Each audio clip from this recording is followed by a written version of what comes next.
Bonjour ou bonsoir, ça dépend de où vous vous situez sur la planète. Alors, je peux dire, sixième numéro que nous faisons sur les accidents vasculaires cérébraux, qui n'est rien d'autre que la suite de la prévention concernant l'hypertension artérielle. Et donc, nous disions que nous devons nous intéresser à toutes les personnes qui sont hypertendues et qui s'ignorent. Et dans le troisième groupe, nous intéresser également à toutes les personnes hypertendues qui se connaissent et qui négligent la pathologie. D'accord? Et qui négligent donc le traitement, j'allais dire.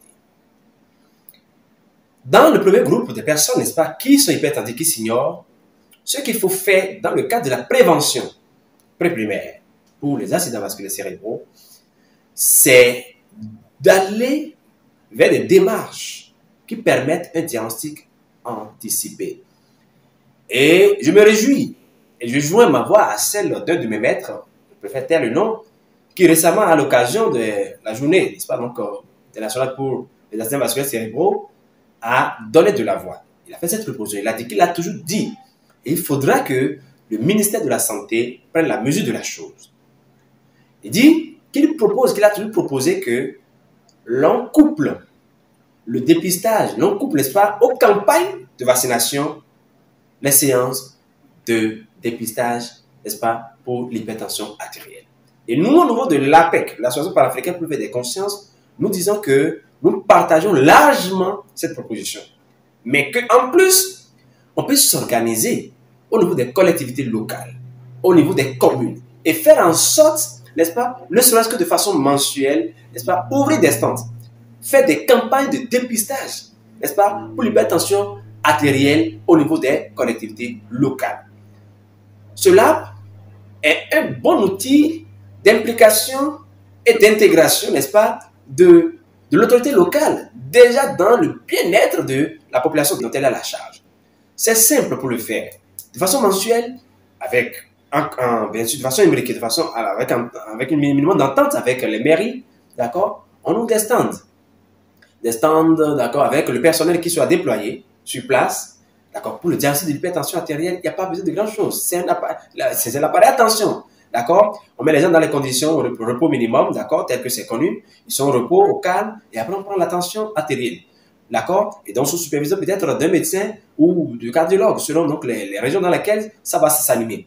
Et lorsqu'on l'a fait, ça permet de savoir ceux qui sont déjà hypertendus et qui s'ignorent. D'accord? Ceux qui sont peut-être limites ou qui sont hypertendus, mais on les réoriente. D'accord? Soit vers les cardiologues ou vers les médecins généralistes selon les zones dans lesquelles ils se situent. S'ils se situent dans une zone où il n'y a pas de cardiologue, bien sûr, on peut l'orienter vers un médecin généraliste.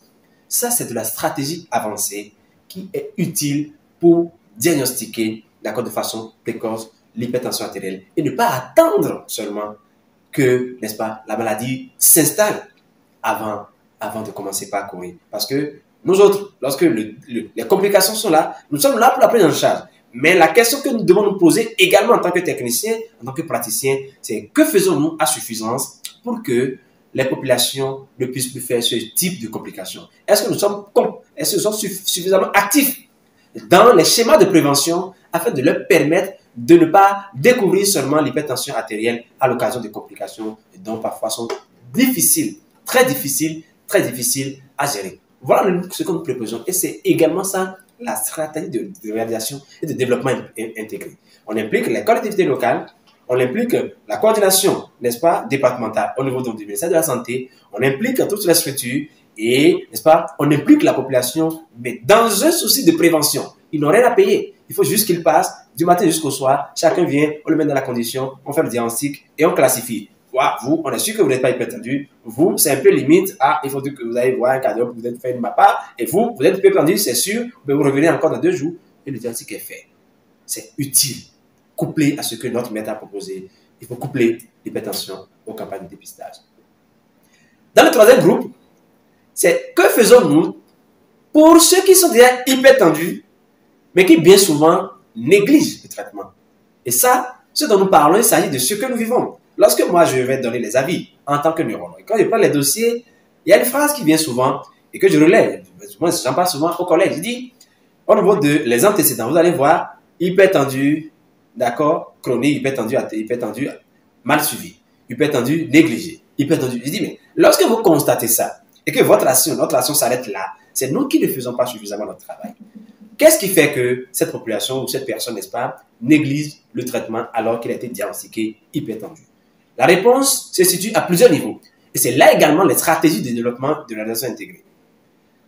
Alors, la première chose, c'est simplement qu'il faut lutter, il faut une éducation thérapeutique pour les patients. Il faut une éducation thérapeutique parce qu'il s'agit là de pathologies chroniques. Lorsqu'on est hypertendu à vie, une hypertension artérielle, non pas secondaire, mais primaire, c'est que vous l'êtes à vie. Et donc, la conscience subtile de tout le monde n'accepte pas ce type de pathologie. La maladie pour laquelle je dois acheter de façon systématique, alors même que je ne sens rien, des médicaments à vie, tout le monde ne l'accepte pas. Donc, il faut un accompagnement psychothérapeutique, pas psychothérapeutique, psychologique, je dirais, n'est-ce pas, d'éducation. Vous voyez, là encore, on implique les psychologues dans l'éducation. Le deuxième niveau, c'est qu'il faut lutter contre les pensées erronées. Les pensées erronées, je ne vais pas les nommer, mais c'est toutes les personnes ou toute action qui se mène de nature à banaliser la maladie. Vous allez voir dans les familles, vous allez voir dans les collectivités, vous allez voir dans les couloirs religieux ou autres, les gens vont vous dire, bon, vous êtes hypertendu, si vous acceptez ça, vous risquez de prendre les médicaments à vie. Et lorsque la personne, le sujet commence par entendre ça une, deux fois, il commence par relativiser, il se dit, ben, ce truc, à cette allure, je risque de dépenser des fortunes dans cette maladie, alors que peut-être qu'il est encore jeune. Et donc, il faudra lutter contre ces pensées et montrer aux gens que lorsque vous êtes hypertendu, vous avez l'obligation de prendre votre traitement de façon régulière. Il s'agit là encore de la responsabilité des médecins. Le troisième niveau, et qui est, je pense, le plus important, c'est aussi que lorsque les gens sont hypertendus et que vous voyez après qu'ils sont hypertendus, négligés ou mal suivis, c'est pour des raisons de moyens. Le côté pécuniaire. Vous voyez, vous imaginez quelqu'un qui gagne à peine 95 000 et qui fait une grosse hypertension artérielle. Je veux dire hypertension artérielle sévère pour laquelle du moins, il a été stabilisé autour de 3 molécules. Il faut 3 médicaments anti-hypertenseurs avant de le stabiliser. Lorsqu'on fait la sommation, lorsqu'il doit payer chaque mois, ça lui fait environ 20 000 francs. Pour d'autres, même, c'est plus. Alors qu'il il gagne que 80 000, 95 000. On voit ce que ça fait dans sa tête. Il se dit là, si j'accepte cette maladie, c'est que de façon spontanée, lorsque je prends mon salaire, je dois mettre 20 à 25 000 francs de côté, ne serait-ce que pour cette hypertension artérielle ou d'autres maladies associées. Alors que je n'ai pas encore fini avec le paludisme, la grippe pour moi-même, pour ma femme, pour mes enfants et pour tout le reste. Ce n'est pas acceptable d'un point de vue humain. Et donc, il trouvera tous les moyens pour sortir de cette prise en charge. Il réfléchira à tous les moyens pour sortir de cette prise en charge parce que la raison est simplement une question de moyens. Il n'arrive pas à honorer le traitement.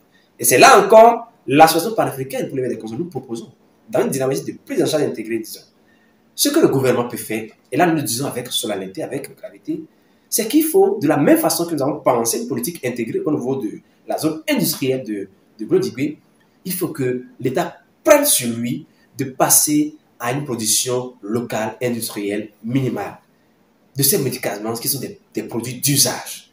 Ça ne coûtera rien à l'État béninois de passer à une production industrielle, ne serait-ce que pour les antihypertenseurs les plus utilisés, de la clonidipine. Un IEC, on choisit ce qu'on veut. D'accord? Un bêta-bloqueur, on choisit ce qu'on veut. D'accord? Et peut-être un diurétique, on choisit ce qu'on veut, de façon intégrée avec toutes les personnes, n'est-ce pas? Je ne suis pas cardiologue ou hypertensiologue. Ce n'est que des réflexions. De façon intégrée avec les sachants de la chose, on fait une production locale pour que la population, celle qui n'a pas les moyens, puisse aller, n'est-ce pas, s'approvisionner, d'accord, à ces points de vente. Ce sera un grand travail qu'on aura fait par rapport à la prise en charge de cette maladie. Ce message, il va falloir le relayer. Il faudra le relayer au niveau du ministère, au niveau des instances de décision, n'est-ce pas, au niveau de l'ARES même, l'autorité régionale de la santé, afin qu'il soit intégré dans tous les plans stratégiques de prévention par rapport aux AVC de façon générale, parce que là, je suis dans une prévention pré-primaire pour les AVC et dans une prévention primaire, n'est-ce pas, pour l'hypertension artérielle. Voilà ce que nous disons par rapport à ce sixième numéro concernant la prévention des accidents vasculaires cérébraux, concernant l'hypertension artérielle. Nous remercions, n'est-ce pas, pour votre attention particulière et à très très bientôt. Merci.